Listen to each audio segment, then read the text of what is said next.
व्हेंटिलेटरवर टाकला पेशंटला. नाही नाही. याच्या बेजबाबदारपणाने पेशंट गेला. हा, हे पंजाबराव देशमुखचा पूर्ण स्टाफ आहे. ठीक आहे. मेन डॉक्टर कुठे आहे? ज्या डॉक्टरच्या अंडरमध्ये पेशंट होता ते डॉक्टर आले काय?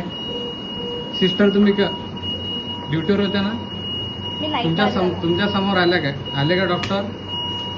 आले का सांगा? हा स्टाफ आहे. हे एकामेकावर लोटते. पेशंट डॉक्टर येते, डॉक्टर संध्याकाळी येते, डॉक्टर उद्या सकाळी येते. ह्या पूर्ण पेशंट इथून कोणताच वाचून जात नाही. काय याच्या बेजबाबदार कारभारामुळे बेशिस्तीमुळे आज चांगला पेशंट आज गेला आमचा. काय पाहू शकता तुम्ही. याचा कारभार पूर्ण ते पंजाबराव देशमुख हॉस्पिटल आहे. मला आन्सर द्या बोले. नाही थांबा, हात नको. माझ्या प्रश्नाचं उत्तर द्या. मेन डॉक्टर आले कोण नाही? सर तुम्हाला विचारू राहिलो, मेन डॉक्टर कोण नाही आले?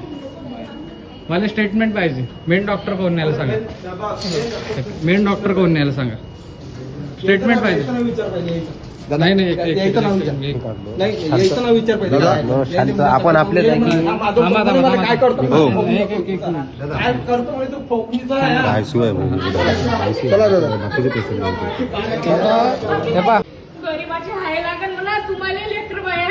इथं कोणताच पेशंट वाचून जात नाही. हे इथं पूर्ण एक बेशिस्तपणा. इथं आमचा पेशंट आज मेला, याच्या बेशिस्तपणाने मेला.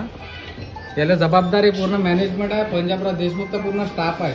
तुमचे डॉक्टर तुम्ही फक्त महात्मा फुलेचा कार्ड बनवते आणि गरीबापासून पैसे लुटते. शासनापासून जे भेटणारे पैशातील फक्त लुबाडाचं काम करत्या. कन्सल्टन्सी आहे म्हणजे डॉक्टर सोबत. डॉक्टर एकही आला नाही इथं. ज्याच्या अंडरमध्ये पेशंट होता एकही डॉक्टर आला नाही इथं. काय याला बेजबाबदारपणा दाखवते हे पूर्ण मॅनेजमेंट.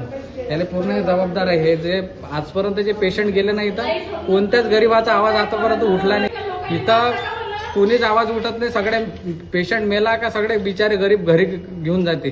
पण यायचा हे माहिती आहे का, याचा ह्या नंगा नाच चालू आहे ना अंदर, हे पेशंटले मारूनच सोडते बाहेर.